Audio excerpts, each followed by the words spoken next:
når man skal lime noget sammen, som skal sidde helt det rigtige sted. Den her dims her, den kan jo ikke 3D-printes uden en support, jeg alligevel ikke kan få væk, og jeg vil gerne have det helt glat og lækkert herinde. Så derfor så har jeg lavet det her design sådan, så at den skal sidde det helt rigtige sted. Med nogle huller, som har størrelsen af filament. Så det jeg gør, det er, at jeg stikker filament igennem hullerne, faktisk hele vejen igennem, mens jeg har lim på her og har klippet dem til.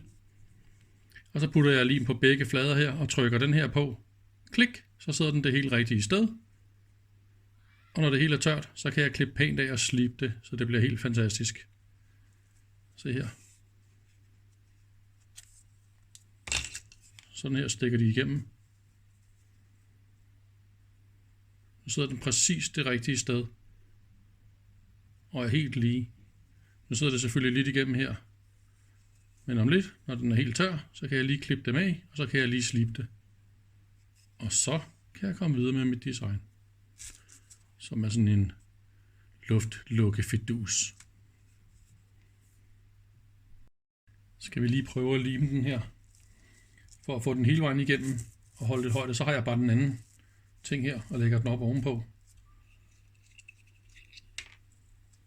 Så er det jo bare at putte lim på den her.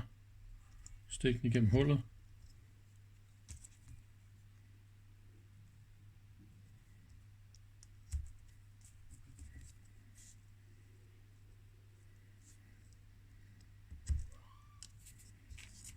Og så den her del her. Lidt lim i hullerne også. Og på hele fladen her. Og så må vi se, om vi kan få den til at komme i alle 3 huller her. Ja, det kunne vi godt. Nu kan den kun sidde det helt rigtige sted. Og så er det jo sådan set bare på med et par klemmer. Og lad den ligge, mens vi laver mad. Fantastisk! Her er de bare klippet af. Man kan kun svagt ane. Det er faktisk næsten godt nok. Bare lige har klippet dem. Jeg har med vilje ikke klippet helt ind. Sådan så der er lige lidt at slibe på. Fordi nogle gange så kan man godt lige vride lidt i det, når man bider det. Også selvom den her den er helt flad i bagsiden. Nu er den blevet slebet lidt. Så jeg mærker hen over det her. Og så kan jeg faktisk overhovedet ikke mærke dem. De her små striber og streger, man ser her, det er faktisk lidt 3D-printer sjusk. Jeg havde ikke vasket min plade pænt af, inden jeg startede. Så det er faktisk lidt gamle møgrester, der ligger der. Sådan kan det gå. Men det er altså ret ligegyldigt til, hvor den her den skal sidde, så det skulle bare være færdigt. Og så blev designet færdigt. Nu kan man åbne og lukke. Åbne og lukke for luften. Se, når man kigger her på det, så kan det se ud, som om den kan gå skævt. Men i virkeligheden sidder den her jo i et hul.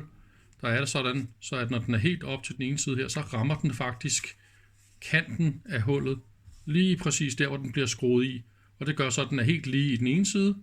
Når man skubber den ud til den anden side, så rammer den igen hullet i den anden side her. Så fint er der simpelthen tilpasset det her.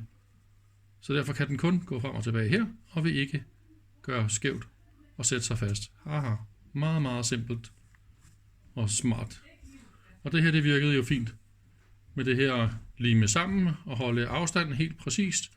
Og så kunne jeg døde lidt 3D-printe det her, uden at have et problem med at 3D-printe lige præcis det her lidt udfordrende mekaniske udhæng her.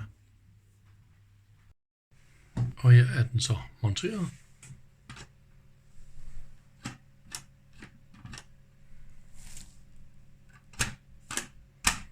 Det virker jo perfekt.